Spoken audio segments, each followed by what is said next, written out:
मुंबई उपनगरातल्या टॉप 9 बातम्यांचा आढावा घेऊया. गणेशोत्सवात नैसर्गिक आणि कृत्रिम विसर्जन तलाव स्थळांवरून सुमारे 550 मेट्रिक टन कचरा संकलन, चौपाट्यांवरून 363 मेट्रिक टन घनकचरा जमा.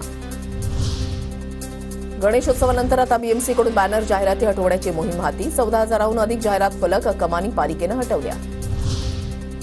गणेशोत्सवाप्रमाणे ईदच्या काळातही लाऊडस्पीकरचा वापर हानिकारकच, जनहित याचिकेवर सुनावणी करताना मुंबई उच्च न्यायालयाची महत्त्वाची टिप्पणी. माढा भवनामध्ये हिरकणी कक्ष उभारण्यात येणार, कामानिमित्त तान्ह्या बाळाला घेऊन येणाऱ्या महिलांसाठी सुविधा. म्हाडाच्या मुंबई मंडळाच्या 2030 घरांच्या सोडतीच्या अर्ज विक्री स्वीकृतीला प्रतिसाद.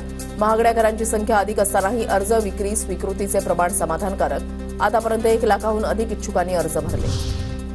गणेशोत्सवाच्या काळामध्ये बेकायदा होर्डिंग्सवर काय कारवाई केली, या संदर्भात माहिती देणारं प्रतिज्ञापत्र सादर करा.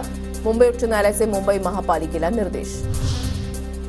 एमबीबीएस बीडीएस अभ्यासक्रमाची दुसरी फेरी 26 सप्टेंबरपासून 1 ऑक्टोबरपासून वैद्यकीय आणि दंत अभ्यासक्रमाचं शैक्षणिक वर्ष सुरू होणार.